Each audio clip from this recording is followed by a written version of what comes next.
I'm no racist, guys, but how many times have you heard or said the above statement, with a subsequent comment that may come across as edgy or possibly prejudice, if the aforementioned quote was not used as a prefix? I'm sure you've heard it possibly nearly every day. Now, why do people feel the need to say it? They say it for fear of being branded and being shut down by others. They have a view that they feel strongly enough about to voice, but worry that some people may find it unacceptable. So they try and soften the hammer blow with, I'm not, insert word that highlights you are not something that someone will immediately assume you are without this comment, but. Now, as a teenager, whenever I heard of someone being called racist, it was very serious of an accusation. The individual must be a very hateful and evil person for someone to brand them with such a negative label. As I grew, the same went for other negative labels. Sexist, Nazi, homophobic. I could go on, but I think you get the idea. In more recent years, especially in the past 2 or 3, the use of these labels by governments, the media, social media platforms, and the general public has reached a hysterical level. It has reached such a point that the labels are thrown about and used almost as commonly as swear words or exclamations to a heavenly figure. In other words, they lose all meaning, really. Branding someone as intolerant towards a certain group of people has been used to great effect in the world of politics. A politician who is shown to be racist or sexist will be far less attractive to the public to cast their votes for. Once the media and mainstream newspapers jumped on the bandwagon, it became a very powerful tool to topple political enemies. The longer this approach has gone on, the more it has been used as a tactic in general debates or arguments to shut down an opposition. There is just one problem with this tactic, and to quote one of my favourite speakers, Stefan Molyneux, it's not an argument. If you find yourself in a debate or a discussion, and you then resort to claiming or stating that someone is intolerant of something or someone or a group of people, you have lost the argument. If that is your best strategy to try and make your point heard, your opponent has won. When have you ever been in a situation where you have been silenced, whether it be a parent, friend or teacher, for expressing a point of view, and after being silenced in this situation, when have you ever suddenly adopted the opposite opinion to which you held prior to being silenced? It doesn't happen. Shutting someone down does not change their opinion. Calling someone a racist does not change the view that they have. You may not agree with their point of view, but by labelling them as intolerant, not only will fail to alter that person's stance, it will likely entrench their point of view. This was highlighted clearly more ever than during the political events of Brexit and the US election. Brexit was a very strange campaign. There never seemed to be a clear argument about why Britain should or should not be in the European Union. What became very obvious very quickly was that 2 tactics were adopted by the Remain side. The first tactic was a tactic of fear. If Britain votes to leave the EU, there will be financial meltdown. In a sentence, the country would be far less economically stable than if it remained in the EU. The second tactic used, which in a way is an extension of the first, many Leave voters were being targeted as racist. If you wanted to leave the EU, you wanted to do it because you were racist. Europe was and still is receiving an enormous influx of migrants and refugees from the Middle East and Africa. For many people, this was a big concern, and after debating and deciding, it was a factor for many people to leave the EU. If Britain leaves the EU, it can protect its borders, people said. Whether you agreed or disagreed with this statement, it promoted an enormous backlash among Remain voters. It gave them an excuse to call people racist. What was fascinating about Brexit was the decision seemed to have been made prior to the voting being cast.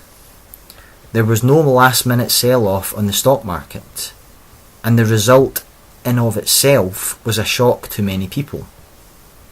None more so than David Cameron, the then United Kingdom Prime Minister, who resigned a short time later as a result. In my opinion, he called for the referendum in the belief that the result was a foregone conclusion. The people of Britain would vote to remain in Europe, and he could then say to the country that he had given them the chance to vote on this once and for all, and that the decision had been made. They could then go back to debating about more important things. Unfortunately for him, that didn't happen. But unfortunately for us, we still actually don't know what Brexit will mean for the UK. As is always the case in US elections, the 2016 US election started months, if not years, prior to the date of voting. You have the event of choosing the Democratic and Republican nominees who will then go on to bid to become president. It became clear very quickly that the Democratic nominee would either be Hillary Clinton or Bernie Sanders, and subsequently Hillary Clinton. The Republican candidate was less obvious. However, as is becoming increasingly common in politics, the unexpected candidate came through. Donald Trump won the nomination.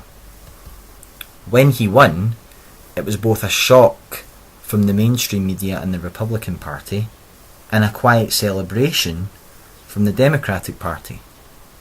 Surely this meant that Hillary Clinton would win. This was her year. What ensued, however, was one of the most crazy election campaigns in history. It really could be argued that there were very few topics that were actually debated during the campaign. This was evident on both sides of the political spectrum. What seemed to be the preferred tactic was either insults and slander, or the forever present topic, Russia. I then noticed a repeat of what went on during Brexit.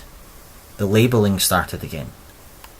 If you were voting for Trump, you were a racist, or a Nazi, or a sexist, or in the words of Hillary Clinton, a basket of deplorables. Now, I'm not going to sit here and give a summary of the US election campaign, but the result shocked everyone. Whoever expected Hillary Clinton to win. At one point, she was given a 98.1% chance of winning.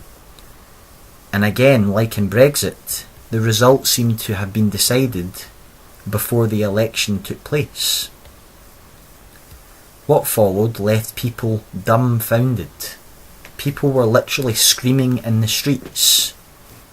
Trump winning was branded by many media outlets as a win for racism, for Nazis, and for sexism. This is exactly why Trump won. Labelling. It wasn't because he was the better candidate or because he had better policies. I think we can both agree that many of his opinions are very poor ones as a world leader. But people were sick of being labelled for having an opinion, for being shut down for having a point of view that doesn't fit with the established media outlets and political elites. It became utterly exhausting. People grew so sick of this that they waited until they reached the voting booth to declare their champion. No one could know who they voted for, and no one could stand over their shoulder and subsequently label them for voting for the wrong person. What has come out of Brexit and the 2016 US election is this: the losing side has not learned anything at all. They continue to attempt to silence their opposition through labelling and slander.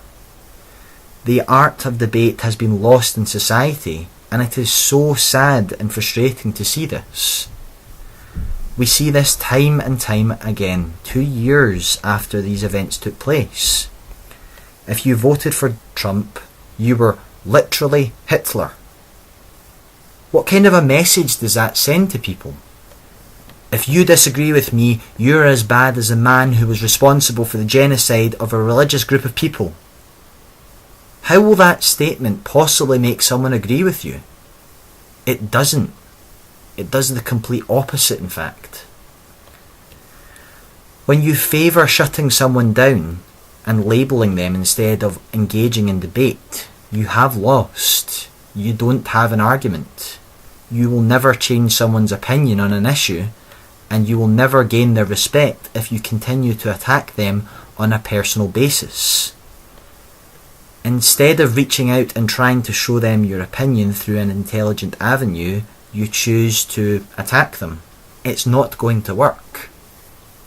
And until people realise this, and until people start learning to argue properly, these shock results in politics will continue to take place.